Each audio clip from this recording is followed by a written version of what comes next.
विदेश में नौकरी। दोस्तों, ये कहानी उन लोगों को समर्पित है जिन पर विदेश जाके जल्द से जल्द अमीर बनने की सनक सवार होती है। अरे भाई विनोद, सूट बूट क्या बात है, इतना तैयार होकर कहाँ जा रहे हो? एयरपोर्ट जा रहा हूँ। मेरी विदेश में नौकरी पक्की हो गई है। ओह, विदेश मतलब नेपाल ना? ओहो, अच्छा, इसका मतलब तुम नेपाल जा रहे हो नौकरी करने? छोटे लोग, छोटी सोच। अरे मैं साउथ अफ्रीका जा रहा हूँ, यहाँ से 10 गुना तनख्वाह पर। चलो हटो भी, मुझे देर हो रही है। ये सुनकर चेलाराम की आंखें फटी की फटी रह जाती है। अगले दिन चेलाराम की पत्नी आग में घी डालने का काम करती है। आप भी अपने दोस्त की तरह विदेश में नौकरी क्यों नहीं करते? लल्लू राम बन के कब तक यहाँ मामूली सी नौकरी करते रहोगे? यहाँ की थोड़ी सी कमाई में मुझे हमारा तो कोई भविष्य नहीं दिखाई देता। हाँ, तुम ठीक ही कहती हो। उसी शाम चेलाराम के पिताजी कहते हैं, क्या कहा, विदेश जाएगा? अरे तेरा बाप भी कभी विदेश गया था क्या? इसीलिए तो मैं जाना चाहता हूँ पिताजी। अरे नालायक, मैं अपनी जिंदगी में तेरे जैसे बहुत से नमूने देख चुका हूँ। तू लोगों की हवाई बातों में आकर कोई ऐसा फैसला मत कर देना कि बाद में तुझे ही पछताना पड़े। क्या पिताजी, आप भी पैसे वाला बनना है तो पैसे वालों के बीच रहना तो पड़ेगा ना। अपने देश में गरीबी के सिवा रखा ही क्या है? यहाँ तो लोग सिर्फ जिंदगी काट रहे हैं, मुझे तो जिंदगी जीनी है। अरे बहू, अब तू ही समझा इस नालायक को।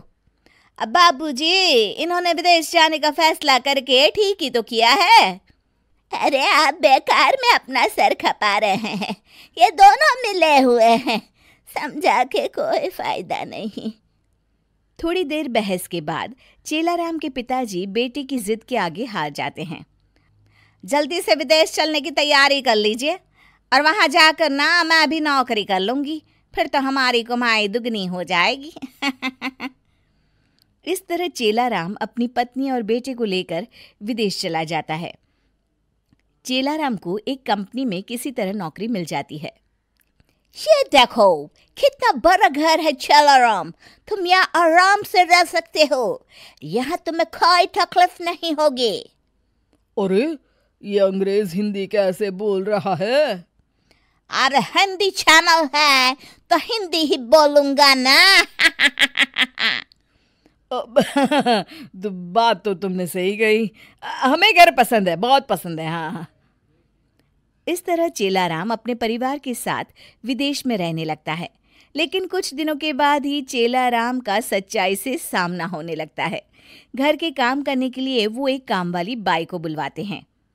हाँ तो रीटा बाई, तुमने सारा घर देख लिया ना, कल से तुम यहाँ काम पे आ जाना। अच्छा, तुम तनख्वाह कितनी लोगी? अब जो सबसे लेती हूँ वही आप भी दे देना। महीने के सिर्फ 20,000, 20,000 रुपए। बाप रे, 20,000 रुपए? दिमाग खराब हो गया है क्या? अरे इतने रुपए में तो हमारे इंडिया के मोहल्ले की सारी बाइयों को काम पर रखा जा सकता है। इसीलिए तो वो इंडिया है और ये अमेरिका। मैं तो महीने के 20,000 ही लूंगी, मंजूर हो तो यस बोलो। नहीं, माफ करना, हमें बिल्कुल मंजूर नहीं है। तुम जा सकती हो, हमें दूसरे खर्चे भी तो देखने हैं। इस तरह बच्चों को संभालने के साथ साथ घर के सारे काम गौरी को ही करने पड़ते हैं। दूसरी तरफ कई कोशिशों के बावजूद भी गौरी की नौकरी नहीं लगती। कुछ दिनों के बाद, सुनिए जी, पैसे दीजिए, बाजार से राशन ले आती हूँ, घर में कुछ भी नहीं है। अरे अभी 4 दिन पहले ही तो इस घर में राशन आया था। इतने पैसे तुम खाने पीने में खर्च करोगी तो कैसे गुजारा होगा? अरे तो मैं क्या करूं, ये अंग्रेज बड़े चालाक हैं, हर चीज पर मनमानी कीमत लगाकर बेचते हैं। यहाँ सब्जियों के दाम तो आसमान छू रहे हैं। अरे जो गन्ने अपने देश में 20 रुपए में मिल जाते हैं, यहाँ उन पर स्टिकर लगाकर ये लोग 200 रुपए में बेच रहे हैं। अब मजाक चल रहा है क्या? हाय राम, यहाँ तो हर तरफ लूट मची है।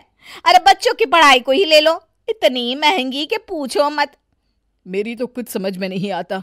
अरे यहाँ तो सड़क पर चलना भी मुश्किल है। आए दिन पुलिस मेरी गाड़ी का चालान काट देती है। इंडिया में तो 100 रुपये में बात बन जाती थी। तभी दरवाजे पर मकान मालिक हैरी आ जाता है। चलो राम, आज एक तारीख है, इस घर का किराया निकालो, पूरे 30,000, 30,000 रुपए। अरे हैरी, ये तुम क्या कह रहे हो? हमारे बीच तो इस मकान का किराया 25,000 तय हुआ था।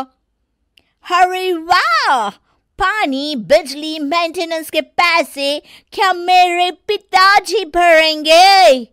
सीधी तरह 40,000 निकालो, वरना ये घर अभी के अभी खाली कर दो, समझे? पैसे देने के अलावा चेलाराम के पास और कोई रास्ता नहीं होता। आखिरकार उसे पैसे देने पड़ते हैं। धीरे धीरे पैसों के अभाव में उनके घर का बजट बिगड़ता चला जाता है और छोटी छोटी चीजों के लिए भी उन्हें तरसना पड़ता है। बस बहुत हो गया, मैं तो इस जिंदगी से तंग आ चुका हूँ। अरे यहाँ 10 गुना कमाई है तो क्या हुआ, खर्चे भी तो 20 गुना है। अपने देश में काम करके थोड़ी बहुत बचत भी हो जाती थी, यहाँ तो उसकी भी कोई गुंजाइश नहीं है। आप ठीक कहते हैं जी, अपना देश अपना होता है। कम कमाई ही सही, लेकिन अपने परिवार के साथ रहने का सुख तो मिलता है। इस तरह चेलाराम हिंदुस्तान वापस लौट आता है। चलो अच्छा हुआ, मेरा खोटा सिक्का वापस लौट आया।